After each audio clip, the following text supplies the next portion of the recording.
Hello and welcome to Pushing Cardboard.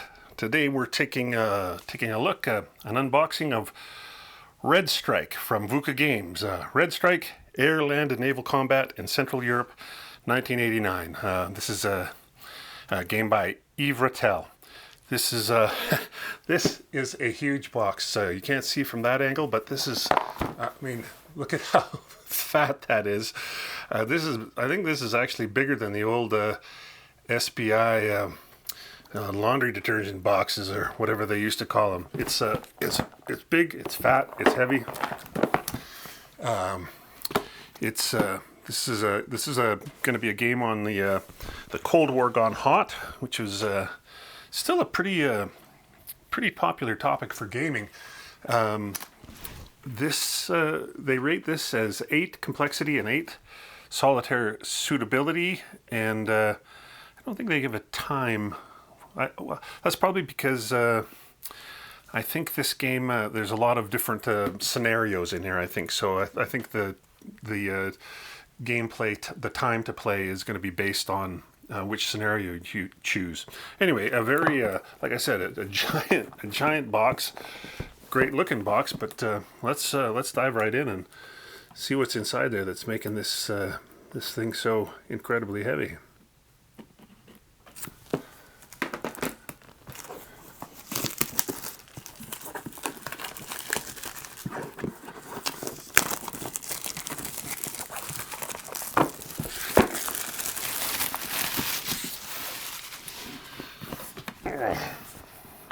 Yeah, won't have to go to the gym after this.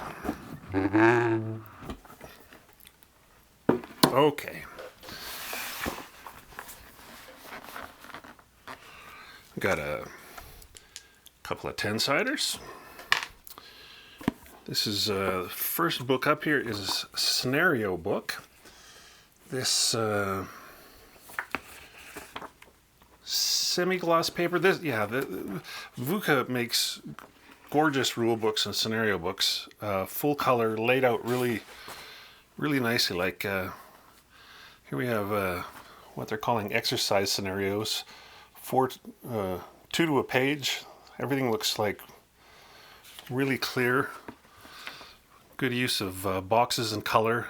Nothing drives me crazier than scenario setups that are just a text listing of where things go. This, well, this doesn't have, you know, a card where you lay out the counters. At least they've done some work and laid it out interestingly so that it doesn't just look like a big block of text, which, yeah, this is not my preference at all.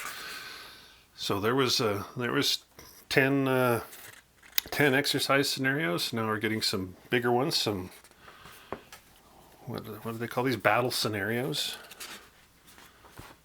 And then campaign scenarios. And that's it for the scenarios. And then we have some rules examples. So looks like we got some examples of play here. Oh, quite a few. Yeah, and then a playthrough to sort of guide you through it, it looks like. So that first book, we have some publisher's notes here and some designer's notes as well, and a pretty good a good chunk of the designer's notes and choices. So that's a great looking scenario book.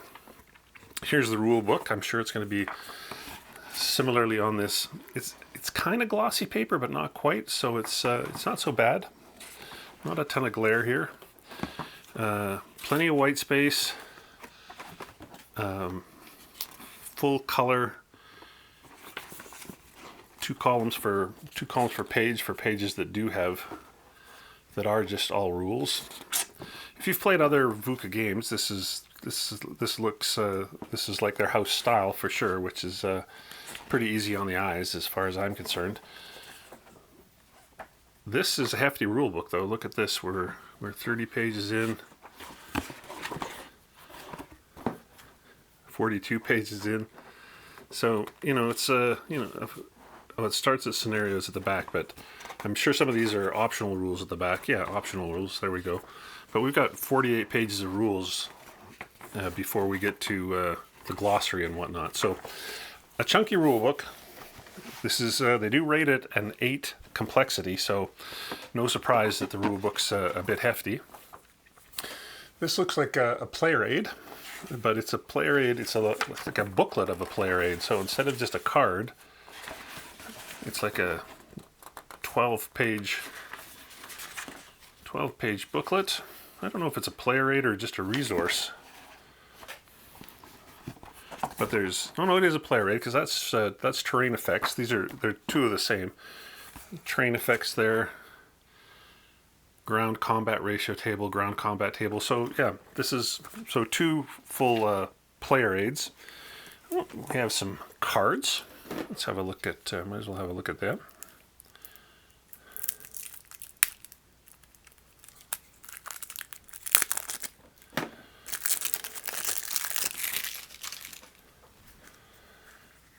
So they just look like event cards, but they also have, can you see, yeah, see there, so it sort of looks like it's an event on the top, and then it says like plus 50 or what is it, yeah, plus 150 use for supply on the bottom, so there's, looks like there's more than one use for, maybe you can use the event and supply, or one or the other, who knows, but that's what these, we've got military coup in Prague, Spain sends troops to German front, so all kinds of events and supply there, and then I'm sure, I'm not going to open these right now because they look to be just the same, but for the Soviet side probably. Air Defense Network hit register. And this is a little pad, so I'm sure that this is probably where you tick off damage and whatnot. As it's a pad, I'm sure rather than strictly using the pad, I imagine it's intended to be photocopied. I'm sure, something like that. Yeah, so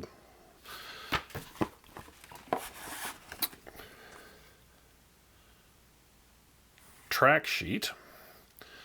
So this has got strategic stage, administrative stage, first action stage, second action stage, third action stage, end stage, a DEFCON track. I guess this is kind of a turns track. So rather than having, I guess this is just like a turn track with a bunch of extra stuff on it. That makes sense. Victory point track, and then a general track here where you can track rec air, SF missions, transport, railroad capacity, and allowed naval movement. So general all-person track, combat air and naval combat resolution track, and over here a victory points and supply points track. So set those up beside the boards, I guess. Air naval combat resolution. Well, try and get. Let me get that. Let me get that so we can.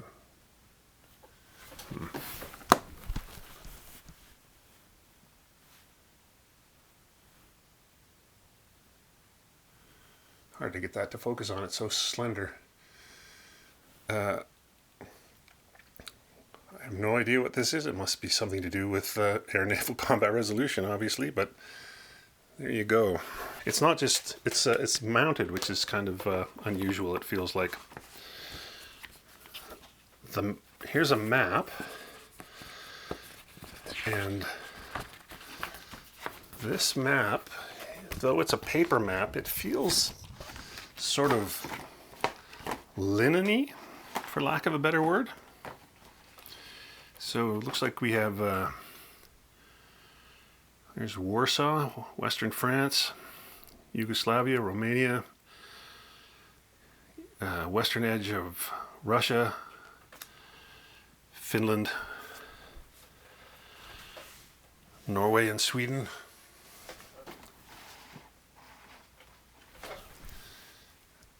Tighter look at that if possible.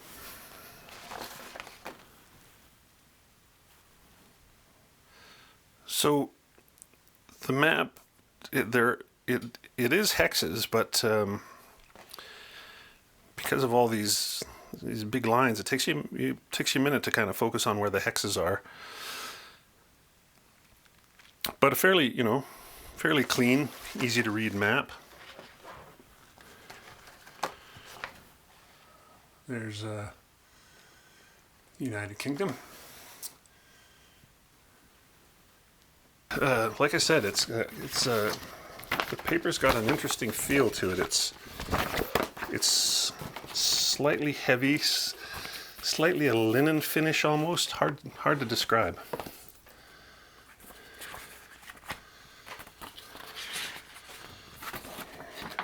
Another map. This one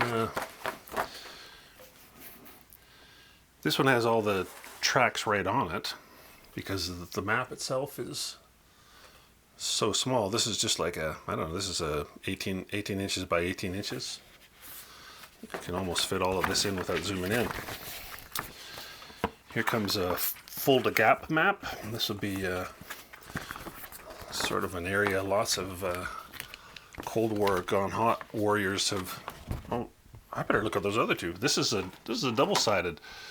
So here we have Fulda Gap. I'll pop us out here again.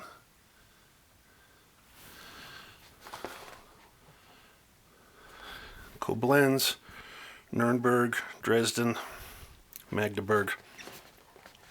So we have the Fulda Gap on one side and Berlin blockade and North German plains scenarios on the other side. So this is great. Love these double-sided maps. Let's just do a quick check on those other two. Maybe I totally missed. Yeah, here we go. Two more maps on the flip side of this one.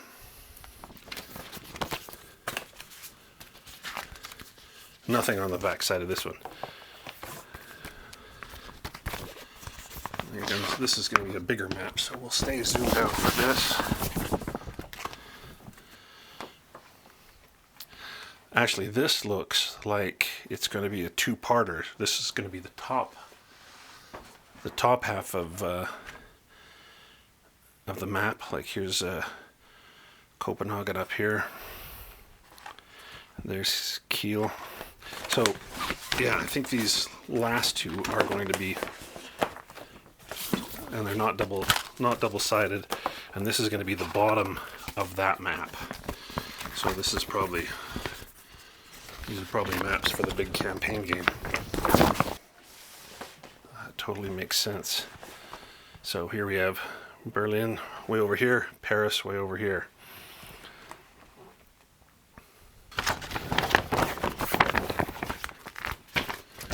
Okay, we'll zoom back in here so we can get a... So there are, well, bless my soul, there are scenario setup cards here. Here's three different scenarios, E1, E3, and E4. Oh, and another one, E2. So, your classic scenario setup card. And a bunch E5, E6, E7. So, setups. The Warsaw for the big Fulda Gap scenario. Wow. There's just a bazillion of these.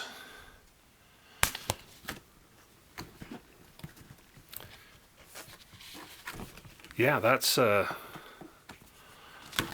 the way to there in this pile. There's got to be like 25 scenario cards. These little early ones, the main ones, and then these are probably the big campaign ones here. And they're all double-sided, so they're spoiling us with setup cards. That's beautiful. I love it. Little exercise map probably for the early scenarios. Exercise map 2. Tiny maps for scenarios E10, E4, E10 again, and E6. Wow. So lots of land and lots of sea stuff here as well. Here we have operational maps for air bases. So all the different, we have Sweden here, North Germany, NATO sheet 1, 2, and 3, 4. Strategic map air bases. So operational map here, strategic map here, similar sort of thing. And then the same thing for the Warsaw Pact. And these are just single-sided because I guess you need them for whatever scenario you're going to use. There we go. Oh, and this is a big sort of strategic map that divides all these other maps into giant big zones. Interesting. Okay, well, given this is Vuca, I'm sure the counters are going to be beauties, and I'm not going to go through every sheet of these counters because look at that. There are 1, 2, 3, 6, 7, 9, 10, 12, 13, 14, 15, 16, 17, 18, 19, 20, 21. Looks like 23 sheets of counters, so that's more than, we'll just have a look at a few. But they're the beautiful Vuca pre-rounded counters. No need for your clipper here. These are all easy to pop out and away you go. Full color. Fairly easy to see what's going on here. We got 3 or 4 numbers across the bottom and a unit designation across the top. Double-sided.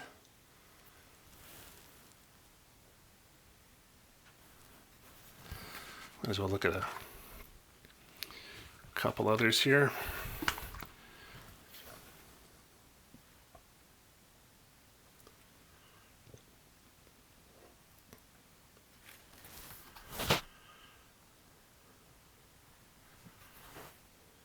Yeah, it looks like some are single step and some are step reduced. If we look at this, this is a 1008 on this side, and on the other side it's 504. So that looks like some sort of a step reduction to me.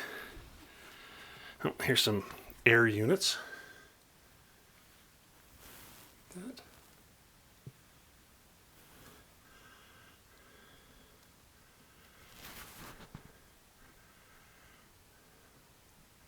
Soviet air units, it looks like, because we got a bunch of MiGs here.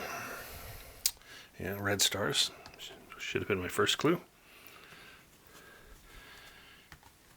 Here's some naval assets. Subs.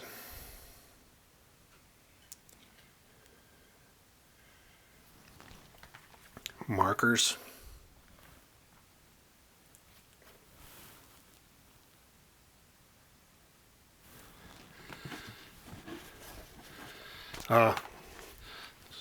Couple of pages of the dreaded strength markers.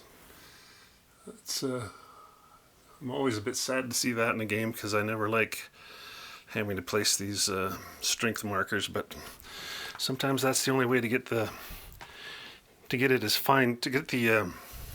as fine grained as the designer wants. It's either strength markers or multiple counters per unit. So, well, there we go. That's wow. 23 sheets of counters. Well, like I said, look at that. It's a thick box. So, and it comes plumb full of maps and counters and rule books. That is a hefty game from Vuca. It's going to take a fair bit of study for me to wrap my head around all this, but it looks like it starts out with training scenarios. So it looks like it's going to be one of those situations where they kind of take you by the hand and teach you along the way. I should mention this is a review copy I got from Vuca. I thank Vuca for sending this. I'm really excited to dig into this and have a look and see how it goes. Thanks for watching. This is Grant Lindenberg for Pushing Cardboard. We'll see you next time.